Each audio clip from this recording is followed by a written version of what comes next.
Deux exercices pour le dos, un renforcement et un étirement que je conseille vraiment de faire quand tout va bien, quand on est en fin de récupération. Donc on est après 6 semaines après s'être blessé sur un dos, 5-6 semaines si tout se passe bien en termes de rééducation.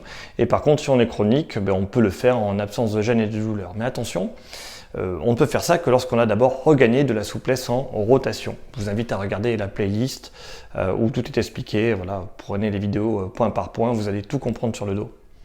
Si je m'exprime bien, j'espère. Donc premier exercice.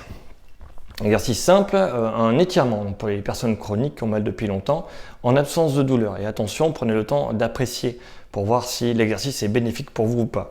Là, j'ai un poids qui est un peu lourd, c'est 8 kg, mais vous pouvez remplacer ça par, au début, le faire sans poids, puis après remplacer par des bouteilles d'eau ou des packs d'eau. Voilà, 1 kg, c'est 1 litre. Donc, au gros pack, 6 kg, 6 litres. Donc au début, on va le faire sans. Tiens. Hop, alors, je me penche simplement en avant. Et là, je vais chercher une gêne, une douleur. Ici, en bas du dos, là, à cet endroit-là. Quand je trouve ma gêne et ma douleur, j'attends 40 secondes à peu près, 45 secondes. Au bout de 45 secondes, la gêne et la douleur, si je ne bouge pas, elle doit diminuer.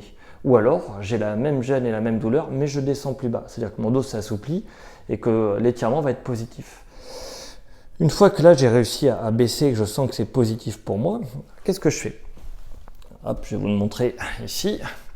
Donc je cherche l'amplitude où je sens une douleur dans le dos. Sinon, je peux plier un peu les genoux pour pas que ça tire derrière les cuisses. Ce qui m'intéresse, c'est vraiment le haut du dos, au-dessus de la ceinture. Et donc là, je vais descendre. Et ici, je vais chercher après à droite et à gauche, là où ça tire le plus. Et tout simplement, je vais maintenir cette position. Essayer de faire le dos rond. Hop, de pousser avec les mains pour que mon dos se creuse. Et je vais attendre et maintenir la position où je sens que ça tire le plus.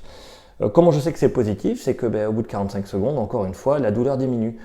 Donc je peux aller plus bas ou pousser plus fort, voilà. Et le poids, hop, alors, attention, hop là, c'est mieux. Et le poids, lui, il est fait, justement, je vais remonter de ce côté, pour ajouter une contrainte, pour ajouter encore aller plus loin dans l'étirement, retrouver de la souplesse et tirer plus fort.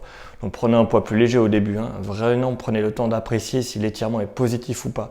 Comment on sait qu'il est positif? C'est que ça se passe comme ce que je viens de décrire, 45 secondes, la douleur diminue, et quand je me remets debout, en fait, je me sens bien, je me sens vachement plus libre, je bouge mieux. Ça, c'est que c'était positif, alors je continue. Et donc pour continuer, je prends du poids, je me penche en avant, hop, je cherche l'angle où ça tire le plus, je maintiens, j'attends.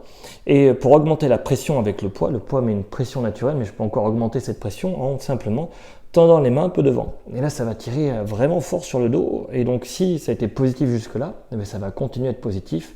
Je vais continuer à regagner de la souplesse. Donc voilà, moi je conseille de faire ça pas plus de 3 minutes, mais plus de 45 secondes pour que ça ait un effet. Tout simplement. Hop. Donc ça, c'est un étirement.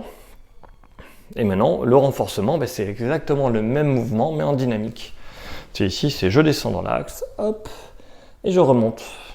Et tout simple, c'est juste ça, je répète, je descends, hop, et je remonte. Alors je peux à la fois renforcer et étirer, il suffit simplement de toucher la douleur quand je descends et remonter. Mais attention, il faut que je descende de plus en plus bas au fur et à mesure que je fasse l'exercice. Et comme ça, je fais à la fois un étirement et un renforcement du dos. Je descends, là c'est vraiment ça qui va travailler, les muscles stabilisateurs et ceux qui permettent de faire le mouvement de se relever. Pour ceux qui sont un peu souples, moi je conseille de mettre un espalier, de monter sur une marche, ou mettre, là je le vois là, mais bon tant pis, il est un peu loin. Et donc en étant sur la marche, je vais pouvoir descendre plus bas et remonter tranquillement. Mais en descendant plus bas, vraiment si, là le poids quand même, vous voyez, je suis bloqué là, je touche par terre, je suis assez souple, donc ça ne va pas tout à fait travailler dans toute l'amplitude. Donc je me mets sur une marche un peu plus haut. Il y a une autre manière de faire, si vraiment on est coincé, bloqué, je peux le mettre contre mon buste là, hop, et puis je descends et je remonte. Ça peut être un peu plus dur pour les bras, mais ça passe très bien. Et plus je tends devant, plus l'exercice sera difficile.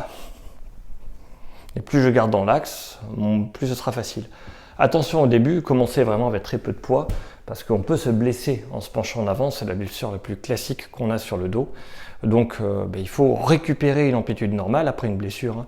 Il faut récupérer la capacité de ramasser un stylo comme ça sans se blesser. Et ça permet de tenir la capacité de se baisser en avant sans se blesser dans le temps. Donc si vous faites des métiers manuels, que vous portez des choses un peu lourdes, faire ça en absence de douleur, quand on va bien, quoi, ça va permettre de prévenir le fait qu'on se blesse, parce qu'on sera capable de le produire. Comme on le produit, quand on le fait au travail, ce sera facile.